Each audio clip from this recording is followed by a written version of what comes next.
Prime Ride Time is one of my favorite series on this channel and has gotten a lot of positive feedback from my viewers. I've been doing it for specific models or manufacturers, but today I'm going to focus on the Prime Ride Time of an individual park, Six Flags Magic Mountain.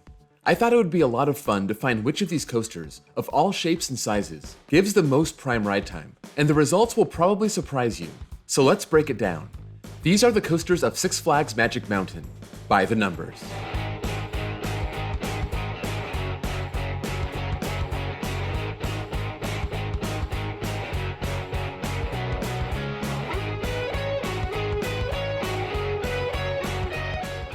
In the past, I've taken overall length and divided it by seconds of prime ride time to get a rough estimate for pacing. This worked because I was comparing similar rides, so the lift, brakes, and station all cancel each other out. For this list, I needed to find a way to account for these parts of the coaster because we have rides with a huge lift, like Goliath, against rides with no lift, like West Coast Racers. So with the help of Google Maps and the Pythagorean theorem, I've taken the length of the lift, as well as the brakes and the station, out of the overall length, so I actually have a real pacing number for the first time ever. Let's start from the bottom. At number 19 with 13 seconds is Speedy Gonzales Hot Rod Racers, a Vekoma family gravity coaster. This also stands as the coaster with the least amount of prime track length, at 234 feet, and is third to last with just 18 feet per second. At number 18 with 18 seconds is Roadrunner Express, a Vekoma junior coaster. This is the biggest of all the kids' coasters at the park, but since it's longer than the others but is shorter in ride duration, it's also the best paced of the four with 27.5 feet per second. At number 17 with 19 seconds is Magic Flyer, a Bradley & Kay Little Dipper, the smallest coaster in the park and the credit that most enthusiasts will never get. It stands just 10 feet tall and hits the breakneck speed of 10 miles per hour and therefore only covers 16.5 feet per second. At number 16 with 20 seconds is Canyon Blaster, an E&F Myler family coaster. This is the worst paced coaster in the park, covering just 16.1 feet per second. And that makes sense, considering it's the shortest coaster in the park at just 8 feet tall. And it has a pretty big camelback that it crawls over. We're out of the kiddie category, and at number 15 with 22 seconds is Superman Escape from Krypton, an Intamin reverse freefall coaster. This one was tough to gauge, because I had to double the track length to account for the departing and the return trip, but also decide when to stop the clock. Usually I stop the time as soon as it hits the brakes, but this ride has so much speed coming down that spike that I consider most of the return trip as prime ride time. I stopped the clock once the train slowed down significantly, at 100 miles per hour with the only slowdown being the spike. Superman stands as the number one pace coaster at the park, covering 96.7 feet per second, blowing away the second place coaster by almost 30 feet per second. At number 14 with 36 seconds is Batman the Ride, a B&M inverted coaster. These Bat clones are famous for being intense, but also short. 36 seconds is extremely short, hence why it's only 14th in the park, but it ranks 4th in pacing, covering 62.9 feet per second. Considering it's only 11th in height and 14th in speed, that's a testament for how low to the ground and intense this coaster is. Coming in at number 13 with 38 seconds is X2, an Aero 4th Dimension coaster. This is also not a big shock. X2 is a short ride, but it's also very intense, so most people appreciate that it doesn't last too long. It's also in the middle of the pack in length at 9th place. It's third in height and speed, but all the way up at 2nd place in pacing, covering 68.3 feet per second. This is a little more than 5 seconds faster than Batman the Ride, but X2 does have some moments where the train slows down, like that first Raven turn and the turnaround, but that top speed of 76 miles per hour boosts its overall pacing numbers. In 12th place with 43 seconds is Apocalypse, a GCI wooden coaster. This is a low-to-the-ground speed machine. It doesn't feature any camelbacks or high overbanks, so its pacing should be good, but it only ranks 10th at 50.9 feet per second. It's also in the lower half of height, speed, and length, which I think speaks more to the other major coasters in the park than it speaks about Apocalypse. In 11th place with 44 seconds is Full Throttle, a Premier Ride Skyrocket 3.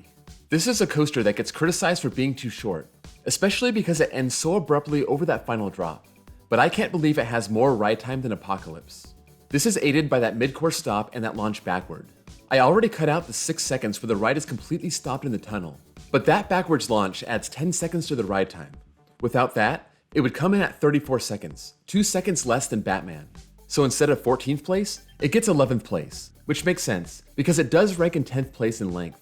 It's also in 9th place for pacing, with 54.4 feet per second, which makes sense because despite its 4th place finish in speed, it does have some moments where the train slows down on and under the loop and in the tunnel.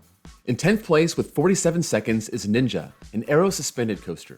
This is, of course, omitting those 2 lift hills, so Ninja's actual track length is under 2,000 feet, ranking in 14th place. This means that Ninja has pretty bad pacing, covering 42.1 feet per second. And if you've ridden it, you know that other than those low-to-the-ground swooping elements near the water, the ride meanders around a lot.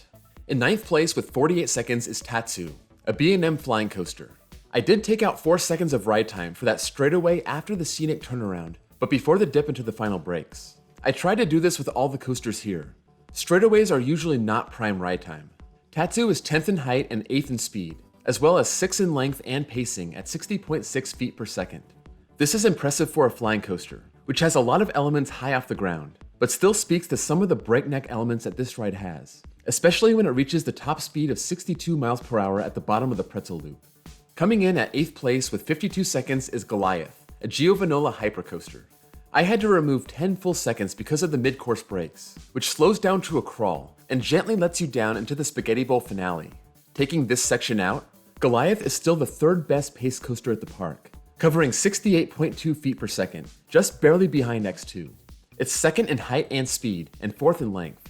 The fact that it's focused more on intense turns than airtime hills helps its pacing, and puts this only in the middle of the pack for ride time. In 7th place with 54 seconds is Gold Rusher, an aero mine train. This was one of the tougher coasters to gauge. I obviously took out both of the lift hills, but also 2 of the straightaways in the second half before the finale. No shock here. Gold Rusher meanders a lot around the mountain, and ranks 15th in pacing, covering 32.2 feet per second. It's also 15th in length, so the fact that it's 54 seconds long just means that there's a lot of time where the train is crawling. But this is an old classic family style coaster, so there's nothing wrong with that. In 6th place with 56 seconds is Scream, a B&M floorless coaster. There is a mid-course brake on this, but I didn't take anything away for it. It doesn't seem like this slows the train down for more than 1 second before diving off. It's 5th in length, but 7th in pacing, height, and speed. So it seems like 6th place is the perfect spot for this for prime ride time. Cracking the top 5 with 57 seconds is Viper, an aero looping coaster. I took away 9 seconds for the mid-course brakes, which does slow the train down a lot, and that long section of straight track after the corkscrews. Even then, 57 seconds of actual ride time is impressive. It's the 4th tallest and 4th fastest, and 7th longest, but only ranks 12th in pacing with 50.4 feet per second. It has a top speed of 70 miles per hour, and it rips through the first half of the course, but after that brake run, the last 4 inversions are extremely slow, and this kills the overall pacing, but it does make for some awesome hang time. At number 4 with 60 seconds is Twisted Colossus, an RMC hybrid coaster. The ride itself is something like 4 minutes from station to station, but that includes 2 lift hills with 30 seconds of actual ride time in between. I also removed the long brake run on the green side, and the pre-lift section on the blue side, which some people may consider prime ride time, but I don't. Twisted Colossus tears through the course, so it's no surprise that it's 5th in pacing, covering 61.4 feet per second, even though it only ranks 8th in height and 9th in speed, but 3rd in length, even without the lift hills and the other sections that I removed. At number 3 with 66 seconds is Riddlers Revenge, a B&M stand-up coaster. There is a mid-course brake run on this, but just like Scream, it's about 1 second and it doesn't slow the train down. Riddler is a monster, ranking 6th in height and speed, but actually ranking 2nd in length. That long track length and huge inversions knocks Riddler all the way down to 8th in pacing, covering 56.3 feet per second. Better than Full Throttle, but a little behind Scream. But when you're in that stand-up position, high-speed inversions and intensity wouldn't be a good thing. Coming in 2nd place with 74 seconds is West Coast Racers, a Premier Rides dueling launch coaster.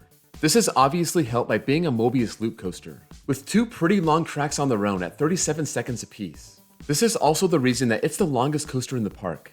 It has some intense moments, but it isn't the fastest coaster in the park, so it only ranks 11th in pacing at 50.8 feet per second. Better than Viper, but a little behind its neighbor Apocalypse. I bet hardly any of you can guess what number 1 is. It seems like I've named every coaster in the park, but there is one that everyone seems to forget about. Coming in 1st place with 75 seconds is Revolution, a Schwarzkopf looping coaster. Even taking away the 5-second straightaway after the tunnel, this provides the most ride time at the park. It does only rank 8th in length, so it's no surprise that it's 14th in pacing, at 37.9 feet per second. Anyone who's ridden Revolution knows it's a long ride, but it's very tame. So even though the quality of that prime ride time isn't as good as Twisted Colossus or X2, or just about any adult coaster at the park, it does have the most, and that's why it comes in at number 1. Let's take a look at ride time versus pacing numbers, and see how they stack up. If you look at rides that rank high in both, it gives you a decent idea about which ride is actually good.